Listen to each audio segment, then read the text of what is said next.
Welcome back to the Coach McVay Show, presented by Microsoft Surface Copilot Plus PC with the head coach of your Los Angeles Rams, Sean McVay. I'm JB Long. LA and Seattle tie for the best records in the NFC at 7-2, and the more you win, the bigger the stakes get. Here comes a really big week for the Los Angeles Rams. Yeah, and I've seen these guys from afar. We've crossed over with some of their film, and you've seen what a great, complete team that they are. And I'm looking forward to diving into this preparation, but this is what you love every single week. Whether it was a great team in the Niners yesterday, I was really proud of the way that our group handled that.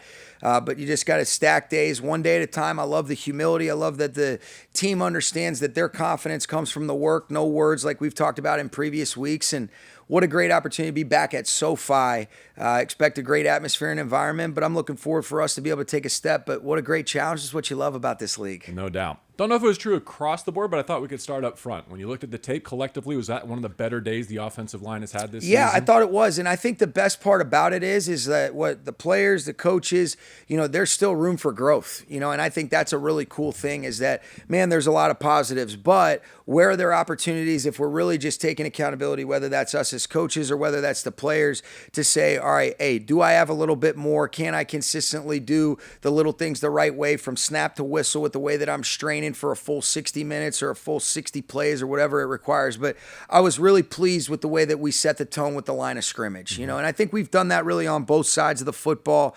But I thought our offensive line, our tight ends, our receivers, everybody that was a part of the blocking surface, I was really pleased with yesterday against, a team that obviously they play really hard. They're really well coached. They're missing some key players, but they still have been a really good, productive, tough defense. And I was proud of the way that our guys set the tone.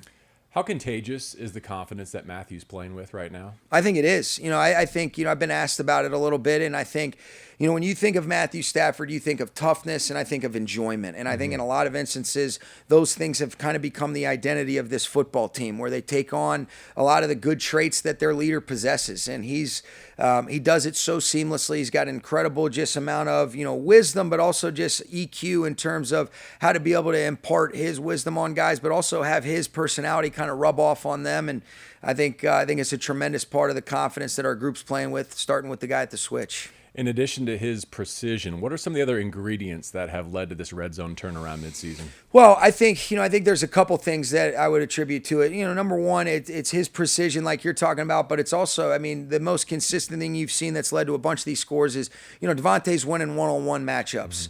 It was great to be able to get a couple rushing touchdowns yesterday. I thought the surfaces of the way those runs were blocked were excellent. Kyron was able to press it and be able to punch it in. And then, some different things that you can create off of that. But it's a team effort. It's the execution. But I've been, it always starts with the quarterback, but good offenses in the red zone, they can win one-on-ones and they can have the ability to be able to run the football. And I think those have been the consistent things that we've seen show up. And obviously that requires a quarterback to put the ball in the spots that he wants when there's no vertical grass. Are you going to fine your quarterback for leaving you hanging on that last touchdown? He did leave me hanging, didn't he? Did you see that? You retracted it, though, a little bit, though. It's almost like you used to that. I'm used to it, man. It happens. Everybody gets so excited. I come in there for a good high five, or I go down in the front pylon. Everybody just ignores me. I'm just a lonely guy.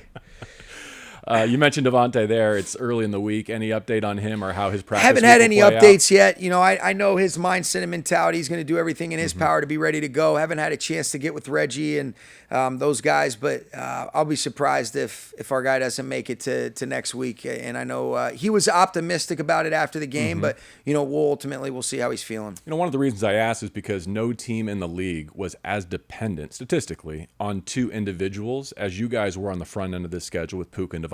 Yeah. Now you've missed them for at least a portion of a game. Yep. And you haven't missed a beat. What does that say about where this offense and where this roster is? Yeah, I think the first thing is one of the things that can sometimes be a blessing in disguise that we talked about is how do you create authentic value for everybody and maximize their skill sets? And by nature of being able to utilize, if you got a jersey up on game day, if you're one of those 48, how can we maximize it? I think our defense has done a really good job of that. And then I think the offense, our guys on offense have done a really good job. And every single week, we're tasked as a coaching staff. How do we maximize our players' skill sets? How do we put them in situations to give them successful outcomes? And then you take into consideration the opponent and the scheme that we're going against. But the more that you have to defend, the more eligibles that get involved in the pass game. I love the way Matthew's spreading the football around, and he's just taking what the defense gives him. And, oh, by the way, you have the luxury of having two premier players like Davante and Puka, but we got a lot of damn good football players on this offense, and those guys are starting to show why, it is about the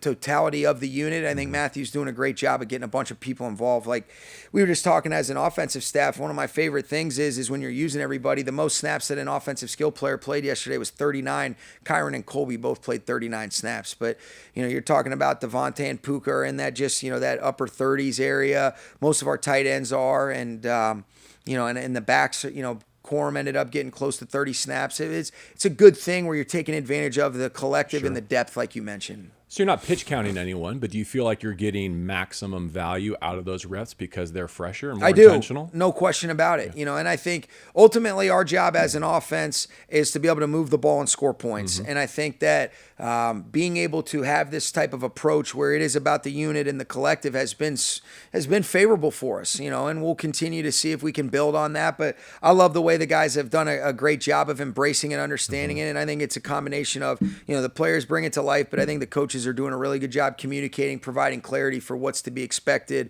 within the framework of each of their roles. You've referenced yesterday and again just now the defense kind of inspiring you. Yeah. And I wonder if you can elaborate on that experience of winning being richer because everyone who has a helmet has a hand in it. Yeah, and I kind of mentioned this in my post game. My dad's had such a big influence on me, JB. He's one of the greatest leaders I've ever seen. And we often talk about, all right, well, how do you create authentic buy-in? How do you create cultures? And it always is about, and always has been, always will be, no matter what, it's about the people. But the biggest thing is everybody throws out the phrase, everybody loves being a part of something bigger than themselves. Well, your job and our job as leaders is to be able to say, yes, but how do we make sure that they understand that their role contributes and is important to where we're going? How do you authentically create value for people, find an opportunity for them to be maximized? Some people are going to play less snaps than others, but I just look at the way that the different personnel groups have been illustrated and have kind of unfolded organically with our defense. And, Chris and the defensive coach is doing a great job, and we've charged the offense to kind of do the same. And I think Mike and the offensive coaching staff has done a really good job with that. I know you're not surprised with the outcomes on Sunday because of what you're seeing out here on the grass in the course of the week. Does that go hand in hand in terms of, I'm sure you're getting better practice reps because it's human nature when you anticipate a Sunday opportunity? 100%. I think the guys are leaning in. Anybody that's great at what they do, they understand that the practice preparation and the practice performance and really having the courage to really push yourself past those manageable expectations, but also really lean into it and really understand that this is going to help create a quieted mind and a confidence that's earned. And there's inevitably always things that we have to adjust to during the game. But I think our guys have really understood the importance of that because different than other leagues, we don't have the luxury of using games as an opportunity to be able to really improve. You certainly do use that, but when you play 82 or 162 games, you can use some of those games as opportunities to be able to learn on the fly. Well, when you play 17 and the stakes are high, you better figure out other opportunities to be able to get better, especially with the nature of how physical our game is, the way that we're restricted in terms of some of the sports performance elements. And that's been a huge component for, I think, a lot of the success and a lot of the improvement that we've seen for our football team that's been really reflected in the last month of the season. Terrance is just one example of that, but I think he's illustrative. We're at the point now where you're shot calling plays for T. Ferg on the opening snap of the game. What happened to the guy who was a healthy scratch just a month ago? I think what he's done is just continue to work, and there was always a confidence in him. And you just never know throughout the course of a season, guys are going to get their opportunities, and usually it's going to be earned, and then sometimes it just organically works itself out. But he's a guy that's just stayed humble. He's worked in the background. There was never a loss of confidence. It was really just, okay, how do we figure out, what is the offensive identity? How do we maximize his skill set? I do think there was something to be said for some of the time that he missed in camp that, you just get a little bit behind and then you're kind of getting your feet wet again. But I've been really pleased with him. I think he's just shown why he's only going to continue to get better. And I think you could see that reflected in really that 3-play sequence where try to hit him early on, just miss him on a great ball down the field, end up hitting Puka on the screen and then come back to him, and he makes a big play on an explosive that leads to, Kyron getting his second touchdown of the day. I think that tells a story there. At one point, he's 3 targets, no catches, and in another parallel universe, that's the end of that day for him. But you go back to him for that big play. He was our guest on our player show last week, and he said something pretty cool. He said he'd rather get water for his teammates here and win with this team, the Rams, than get a whole bunch of starting opportunities with the team that's struggling. Man, and that awesome. the time on task, his practice squad reps, or his scout team reps, which he's never done before, are against your ones on defense. And that time against the edge defenders, against Q, against other players, prepared him for the shot you gave him. There's no question. And I'll be honest with you, too. A lot of the stuff that he showed where he made those guys better, you're saying, how dumb am I to not figure out ways to get this guy involved, when he's capable of doing.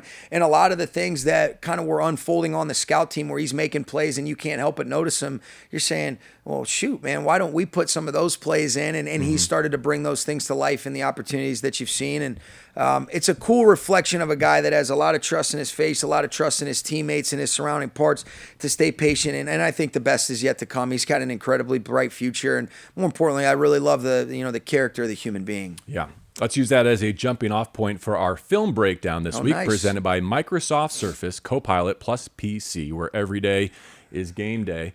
And I love your phrase, it's something the effect of straining through the echo of the whistle on every play, right? So I picked out a couple of ones that maybe illustrate that. And we've slanted towards offense, so we'll start with defense here. Okay, first quarter, it's a 14-point lead, but San Francisco is driving. And what could have been a first down completion to Juwan Jennings turns into a Rams takeaway as Cam Curl and Nate Landman converge. How did you see that play? Unbelievable job of playing through the echo of the whistle. It's about the finish of the cycle of the snap. Great job by Q to be able to knock back, McCaffrey. But then you talk about intentionality and an unbelievable intent to be able to attack at the football with the ball mindset. Landman, some people have a great knack, and I think his approach to it has rubbed off on the rest of the group, but they've got a good play. Hey, what's the finish of the cycle of the snap look like? Great job by Cam Curl. It's the second week in a row Cam Curl gets somebody stood up, allows for an attempt at the ball without sacrificing the tackle, and then ultimately Kitch. He's got some juice. I thought he was going to come out of this thing, but he's an exciting player. But, these were game-changing types of plays, and those turnovers, to get 2, we needed them, and they come in bunches, but the ball mindset, this is awesome. And his accuracy to be able to get to be able to get the knuckles on leather, if you will, is a big part of why when that ball goes out, it is popping out big time. And you just look at it, that is sick. I love it. Before we get to the offensive one, I wonder if yesterday was in any way a step back from the standard that the defense has set when you look at like 6.5 yards per play or 26 points, or is there more nuance, including plays like that, to it? There's big time nuances. And here's what I'll tell you too. I've always thought, you know how highly I think of, Kyle, their operation. Yes. That is an impressive offensive operation. Ball comes out quickly. They stress you in a lot of ways. They've got great skill. They were earning a lot of the great plays that they did have. And that's what I think. Sometimes you say, get back in the huddle and play the next snap. I thought they made some great individual plays that if you're really just saying, let me look at it through a holistic view, of course, we have high standards for our guys. I'll never apologize for that. And they'll be the first to tell you they expect to play better. But then I also think you have to be able to give yourself some grace and acknowledge that pretty high level execution. I thought we knocked out the run really well against a very physical opponent. The only time that it felt like we got a little leaky was in the first drive of the second half, but we've been stout against the run. And then I thought a lot of the completions, they were hard earned, but hey, you get 2 timely turnovers, the one that you just showed, and then the 4th down stop where Forbes gets another interception. And it was a really cool job of a lot of the things that Aubrey and his group had worked on in practice, being able to come to life with some different things that we can activate coverage wise within the tools and some of the looks that they present. And I love this group. I love the way they play off of one another, and I'm excited about the resolve and the ability to be able to attack this week, knowing what a great challenge against an excellent Seattle offense. But I do think you have to give San Fran their credit, making a lot of the things happen, and whether it was Mac or some of their tight window catches with some of the skill they have, I got respect for them. You want to talk about great individual efforts? How about Puka's 4th down conversion? This is in a 1-score game deep in the third quarter, Sean. Hey, this was awesome. He got it on the initial catch, and then he kind of went backwards and then made it look like an unbelievable deal. But I just thought, the clarity, the communication right here, and then the accuracy of the location, playing a man coverage right here. But, this guy he's as tough as it gets. And, He is a freaking warrior. You know, I mean, look at our center even trying to cap off on that. He reads out of it after he's in drop back, you know, and then he goes to try to be able to push the pile. But good location. You know, it's good coverage by Green right there, but just so strong at the point of attack. And this was a key and critical play. He's a freaking war daddy. I love this guy. So you went for 4th and 3 there. It would have been, what, like a 46-yard field goal or so, which kind of leads us to the kicking game. How did the thicker kicker kicker did good, man. He was 6 for 6. I thought really overall, you know, I was pleased. You know, I thought Jake and both, you know, Mevis did a really nice job. And I think, I think Ethan is getting better and better as a holder. I thought our protection, the timing, the immediate lift, and ultimately, you know, 6 for 6 on the extra points. So I like his demeanor. I like his disposition. I thought he handled himself well. And like I mentioned to you guys, you know, and like you and I talked about, I still believe that we have 2 quality kickers on our roster, you know, and Mevis is continuing to prove it, but did a great job. Still have a lot of belief in Josh Carty, but you know, Mevis will be the guy. And, you know, and we wish Alex Ward the best too. You know, you talk about a guy that made a lot of great contributions. Couldn't think higher of him as a person, which is more important than anything else. And, you know, we'll move forward with Jake McQuaid as our long snapper the rest of the way. And then, you know, we've got 2 kickers on the roster. Mevis will get the opportunity to continue on against Seattle this week. But, you know, Josh is going to do his thing about, you know, just being able to continuously move forward, and been incredibly impressed with just, you know, the way that he's handled, you know, a challenging situation. I think that says a lot about him as well. All right, let's get to the Seahawks. Not in any specificity, because I know you haven't done your work on them yet. But both teams have not trailed since early in Week 6. Both teams had mirrored byes. They're on a winning streak. It's just a great matchup. Like you said, SoFi has a chance to really impact and influence this game. Yep.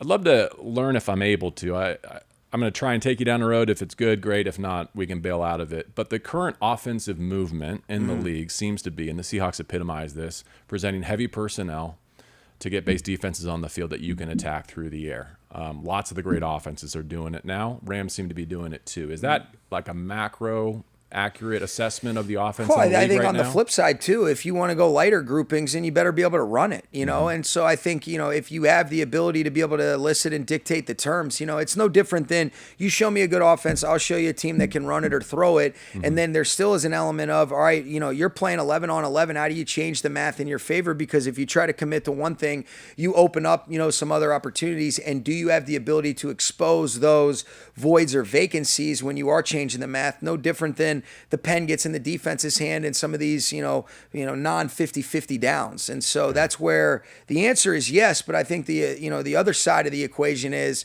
all right, you might be able to get, you know, some heavier guys out there, but if they do want to go lighter groupings, you better be able to mash them in the run. And I think that's what's been cool about what our group's been able to do is, you want to go light, then we can play big ball on you. And then if you want to go heavy, then you can go either or. But that's the same in a lot of instances, but I think it's an accurate assessment on your part without a doubt. Well, let me take the baton then and look at it through the defensive lens, right? Could I oversimplify this Sunday at SoFi by saying whoever can hang in sub packages and play those looks defensively and stay stout against the run will have an advantage? Yeah, I think absolutely. I think that's a key factor. And I think really it's going to be about, you know, one play at a time, who has the competitive stamina to be able to strain through the echo of the whistle, to be able to, you know, interact, and respond accordingly from one snap to the next. And I love the way that our group's done that, you know, but how do we really play team football? What's the way that we want to put together all 3 phases to ultimately come out with the result and control the controllables, understand the things that they're trying to do and take that away, and then vice versa. But, you know, what I've seen from afar and when we've crossed over with this team, this is a damn good team, and they are complete. They're excellent in all 3 phases. You know, I'm seeing a team that can stop the run, that can defend the pass. I got a ton of respect for Mike McDonald and what they do, and their personnel is real. On the offensive side of the ball, what a job that Kubiak's done. Darnold's playing at a high clip. You look at Njigba Smith, we already know, you know, I saw Cooper had a big-time long catch. They look like they were able to establish the run. I think they were just shy of 200 yards yesterday running the football, which shows that they can do either or. And then their kicking game has been, you know, really good. You know, they're one of the upper echelon special teams units. They do a lot of things tactically with Harbaugh leading the way. And, you know, this is what you love, man. You know, this is what the NFL requires. You know, do you have the competitive stamina? What a great win by our group. And now you enjoy it. And now here we are on to the next one. And I'm fired up about getting started with this prep to try to get after this group. And they didn't do the conventional thing this offseason. I mean, there may be one play against you guys in overtime away from being in that seat, right? Wearing the crown, going to the playoffs. And I know you appreciate that didn't stop them from making a bold stroke and Yep. doing the hard things, changing quarterback, trading away a franchise receiver, changing a coordinator. And I think a lot of people doubted what they were up to this offseason, but the proof is there. Yeah, and I think, I've always had a ton of respect for John Snyder and, getting to know Mike a little bit more over the years. I think, fortune favors the brave. You got to have courageous, you got to have clarity and courage and the appropriate humility to make the decisions. And I think in a lot of those things, there was a clarity and a conviction in the things that they did and the courage to really say, I'm not going to let the outside narratives elicit or dictate what we think is best for our football team. I got respect for it. I'd like to think that's what we do here. We're always trying to evolve and grow, but it's there's nothing but respect, and and it's gonna be fun. On a lighter note, what do you think of Midnight Mode? Have you seen the black jerseys? I've seen those. Those look clean. Those guys. Are we wearing them this week? That's this week. Well, then we better make them count. It's not going to change your attire, though, right? It will not change my attire. The less decisions that I have to make. I'm like automated in my decisions. My brain, I'm too dumb to be able to process too many things. So the more automated that I can make a lot of the decisions, the better for my simpleton mindset. And you want to talk about simpletons? I didn't understand half the things you just said, so I'll let you get back to doing the big brain stuff. And thanks for sitting with me. Appreciate you always, man. All right, for Sean McVay, I'm JB Long. Thank you for joining us for the Coach McVay Show, presented by Microsoft Surface, Copilot plus PC.